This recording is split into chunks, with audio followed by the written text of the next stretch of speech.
I'm going for a jog outside.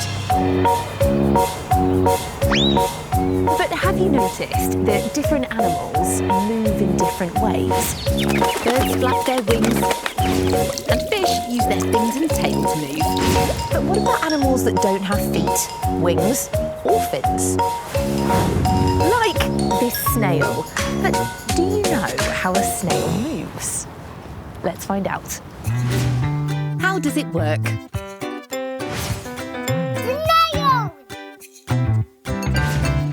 To find out how snails move, I've come to a snail garden.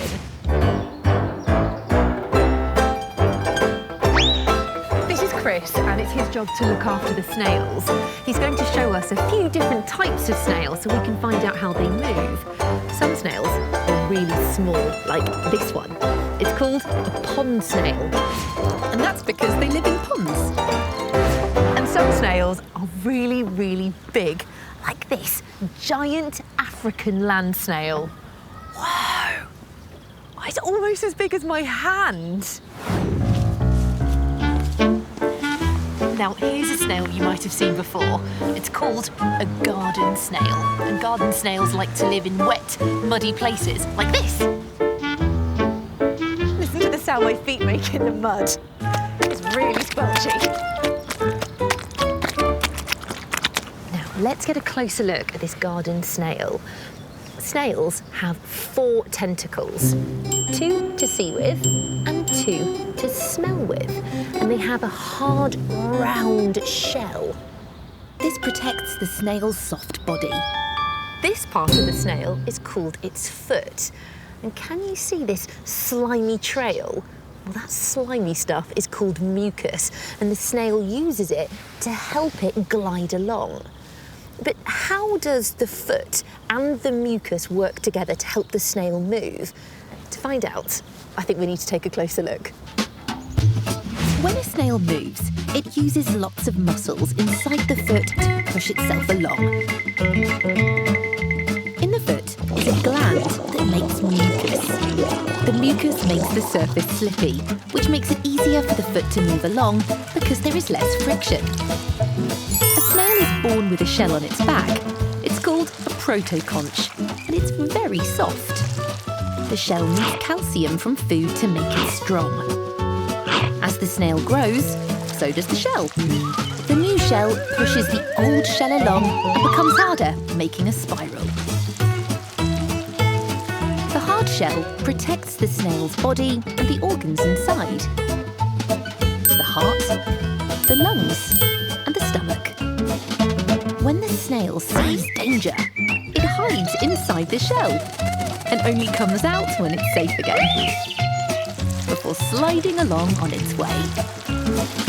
That was amazing, but now I've got something very special to show you. These are baby snails. Look at the shell, the protoconch. At the moment, the shell is still very thin.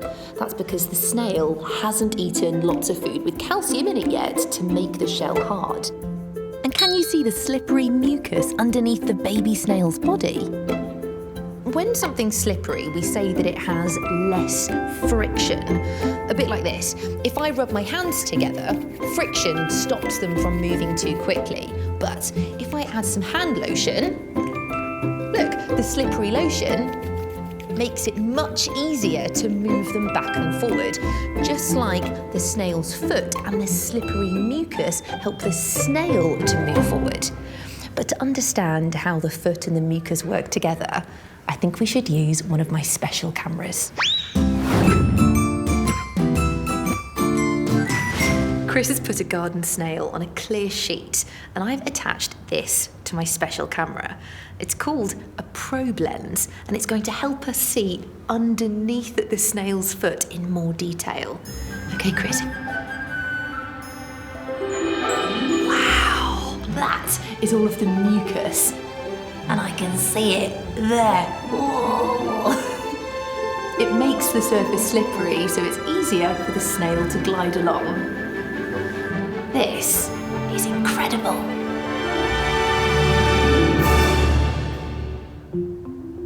But a snail needs more than mucus to move. Can you see the snail's body ripples as it moves forward? Those ripples are the snail's muscles working to help it move. The snail is squeezing and relaxing its muscles over and over. Wow, this was incredible. Thank you, Chris. It's time to put the snail back where he found it. That was brilliant. I loved finding out about how snails move. What was your favourite part? Can you remember the name of the flat part of the snail? That's right, it's called a foot. Do you remember the sound my feet made in the mud? And did you see the waves the snail's muscles made on my special camera?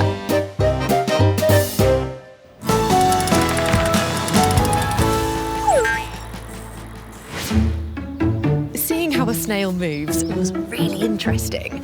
When we move along different surfaces, we need different things to help us. On water, we need to use a boat. When we go ice skating, we wear ice skates. And when we want to get across a big field, we might use a tractor. But do you know how a tractor is made? Let's find out. How is it made? Tractor! To find out how tractors are made, I've come here to a tractor factory.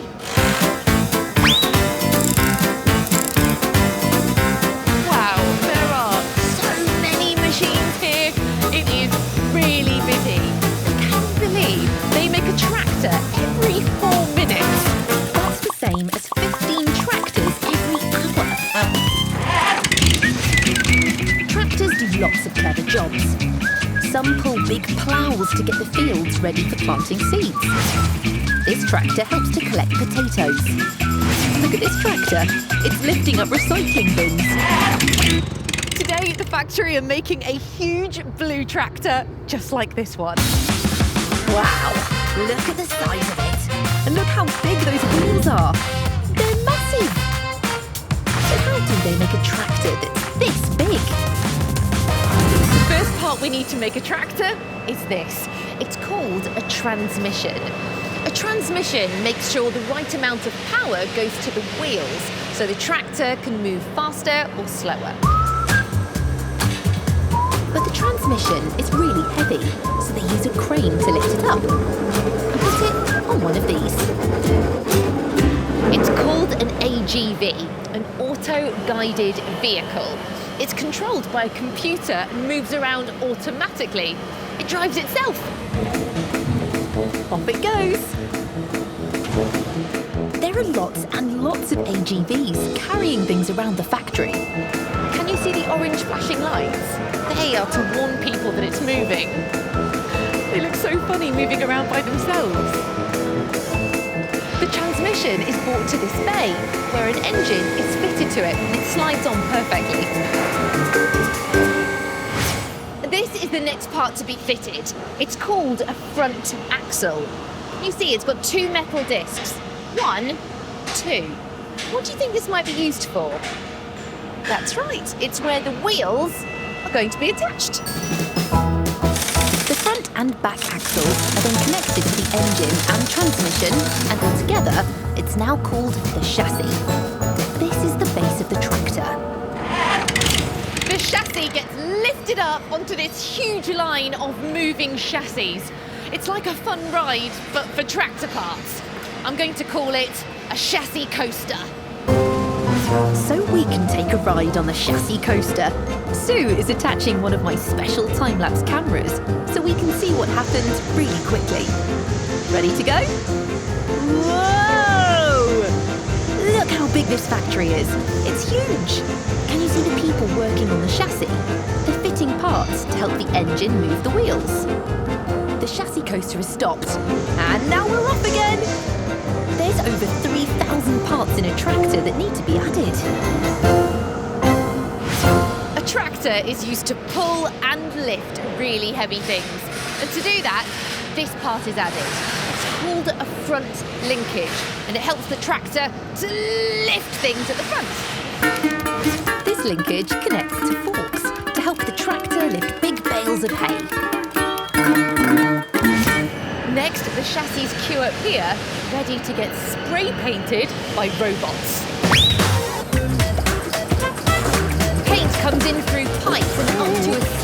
gun at the end of the robot's arm.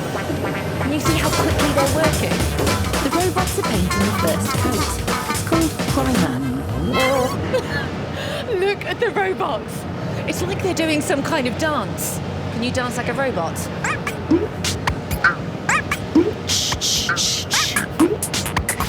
The primer takes 2 hours to dry and go hard inside this big oven. Then the chassis gets painted again. It's called the top coat. And the top coat is electromagnetically charged, which means it works a bit like a magnet. The paint is attracted to the metal of the chassis and it sticks. This makes the top coat of paint really tough. How clever is that?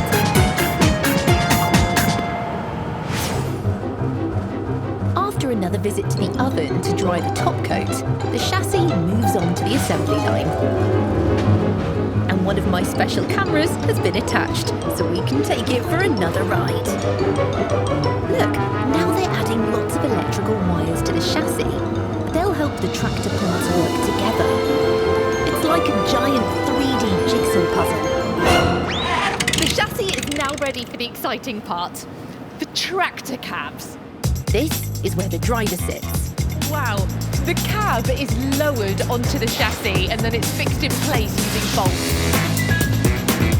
It's enormous.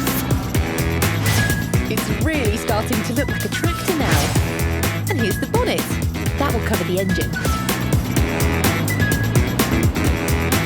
Finally, it's time for the wheels. And it's Daniel's job to fix them in place using large bolts.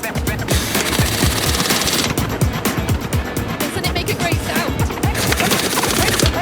And now the wheels are on, the tractor is ready. Wow, look at that! Finished blue tractor. That was amazing. I loved finding out how a tractor is made. What was your favourite part? Can you remember the name of the base of the tractor?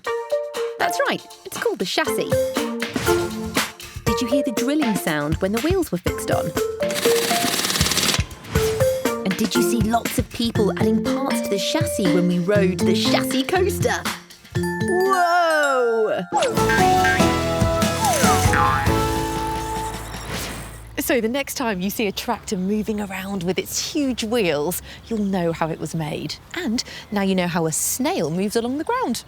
I'll see you next time.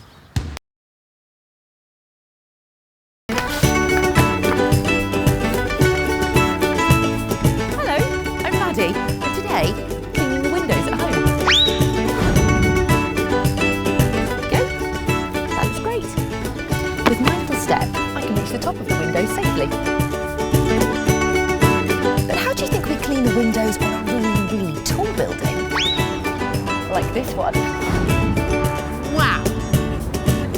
That is really high. I'd need something much taller than my little step to reach the windows at the very top.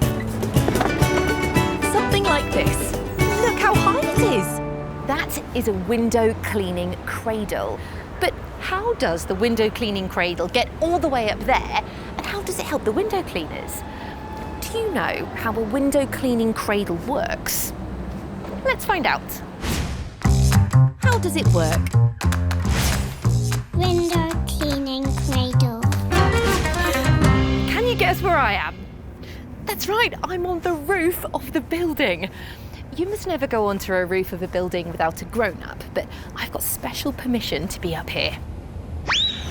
This is where the window cleaning cradle is kept, and the window cleaner will stand in there when they're cleaning windows. And can you see the ropes? They're made of metal and hold the cradle safely in the air. We call them cables. The cables are attached to a crane. This is called a telescopic jib arm, and it's so strong it can lift 2,000 kilograms. That's about the same weight as a young white rhino. But the cradle, the cables, and the telescopic jib arm all work together, a bit like an arm. They can pick things up, put things down, and it can pivot, it can move from right to left. And the telescopic jib arm can also get shorter and longer. The telescopic jib arm uses something called hydraulics. When oil is poured into the hydraulics, it pushes a cylinder out, and this makes the arm longer. When that oil is let out again, it pulls the cylinder back in, making the arm shorter. And to move the window cleaning cradle from left to right so it can clean all the windows, it uses tracks. Can you think of something else that moves on tracks? That's right, a train! But to find out how the window cleaning cradle and the crane that moves along the tracks work together so that a window cleaner can reach all the windows, I think we need to take a closer look.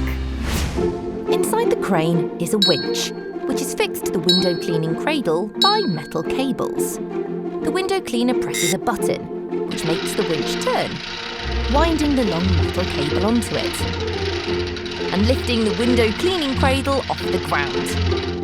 The crane turns, and the window cleaner presses another button, so oil flows into the hydraulics. The telescopic jib arm moves out, and the window cleaning cradle moves out with it. Another button unwinds the metal cable, lowering the window cleaning cradle, so the window cleaner can start to clean. When one line of windows is clean, the winch winds the cable up, lifting the window cleaning cradle back to the top. The crane moves along tracks, and the window cleaning cradle is lowered, and the next line of windows are cleaned. And this happens over and over until all the windows are sparkling clean. Wow, that was so interesting. I think we should see it for real using my special cameras. And today I'm using 4 special cameras. One on the telescopic jib arm, another looking at the tracks, one on the side, and one on my head, so you can see what I see. This is Bill. He's a window cleaning cradle operator, and he's given me special permission to go inside the cradle as he cleans the windows. And I'm wearing a special harness and yellow jacket to keep me safe when the cradle moves. The telescopic jib arm is now pivoting, taking us over the edge of the building. Look, can you see the hydraulic arm pushing the cradle out? Wow. We are so high up. And when we're in position, it's time to go down. Bye! The winch is unwinding the cable, which is lowering the window cleaning cradle down to the floors below.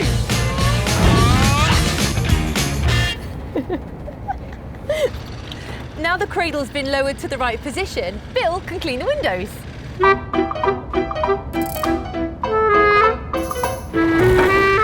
Great job, Bill. This window is now nice and clean, but we've still got to clean the rest of the windows around the building. So we have to go back up to the top. And now the tracks can move us left and right. Can you hear that sound? That's the crane telling us that it's moving. Oh, here we go. Bye!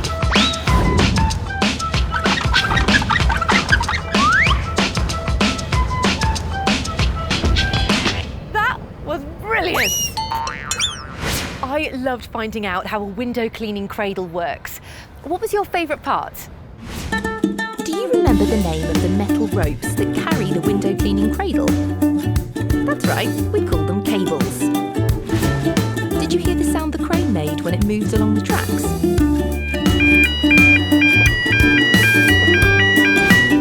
And did you see my 4 special cameras when they filmed Bill and I cleaning the windows?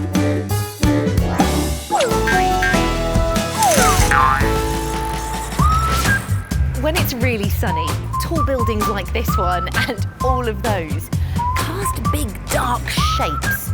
They're called shadows, but you don't need to be as tall as a skyscraper to have a shadow. We make shadows too. You can make different shapes. But do you know how a shadow's made? Let's find out. How is it made? Shadow. Hello, Maddie. Have you ever made shadow puppets with your hands before? It's really fun, isn't it? Isn't that right, dog? Yes. And all you need is a lamp like this one and a flat blank wall. When I put my hand in front of the lamp, my hand blocks some of the light coming from it, and it makes this patch of darkness on the wall. And this patch of darkness is my shadow. But what's happening to make my shadow? Light travels in a straight line, but when light can't pass through an object like my hand, it makes a shadow. We call things that you can't see through opaque. But what do you think will happen if we try this again with something you can see through, like bubbles? Can you see? My hand and the bubble wand are creating a shadow, but we can see through the bubble. We call this transparent. We can see the outline of the bubble as a shadow, can't we? That's because it's made of a thin layer of water and soap, which stops some of the light. But did you know shadows can change shape depending where the light and the object are? What do you think will happen if I move my hand closer to the wall and further away from the light? The shadow gets smaller, and that's because the further away an object is from the light, the less light it blocks out.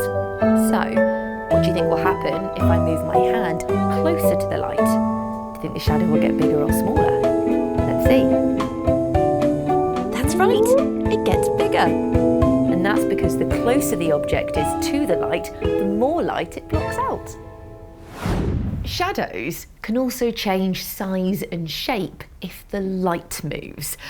To show you, I'm going to need my assistant, Mini Maddie, and a torch. So, right now, the light is quite high above Mini Maddie, and can you see she's making a short shadow? That's because the light is only hitting the top part of her body. She's not blocking much of the light. But watch what happens if I move the light down. Whoop. Now her shadow is much longer. That's because more of her body is blocking the light, so she's making a longer shadow. Can you see? As I lower the light, the shadow gets longer. And as I bring it higher, it gets shorter. But I want to see what will happen if I try to make shadows with a much bigger light. Like the sun. We should never look directly at the sun because it can hurt our eyes, but we can look at the shadows that it makes. And look, here is my shadow right there. And look, if I dance, my shadow dances too. Listen to the sound my feet are making on the gravel.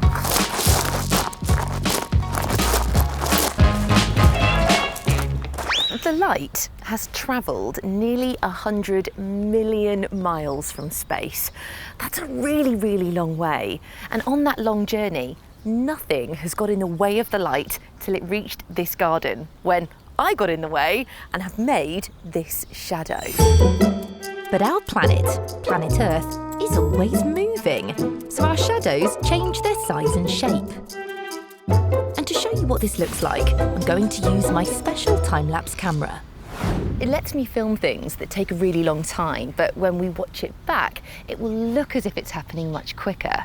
I'm going to point the camera this way so we can see how the shadows being cast by the house and the toys in the garden change throughout the day. It's recording. Look, there's the shadow the house is making. Can you see it moving? Oh wait, the shadow from the house has gone away. That's because clouds in the sky are stopping the light from the sun reaching the earth. They're making really big shadows because they are closer to the sun. Only when the clouds move can the light from the sun reach the garden, so the house can make more shadows. And look, on this time lapse, there aren't any clouds. You can see the shadows getting smaller. Rocks behind the camera are blocking the sunlight, which makes a shadow. But as the earth moves, more light hits the floor and not the rocks, so the shadows get shorter. Isn't that amazing? As the Earth turns, time passes and the sun moves across the sky. And that's why shadows change size and shape. We loved finding out how shadows are made. What was your favourite bit? Do you remember what we call things that light can't travel through? That's right, we say they are opaque. Did you hear the sound of my feet as my shadow and I danced on the gravel? And on my special time-lapse camera, did you see the shadow of the house move as the Earth turned?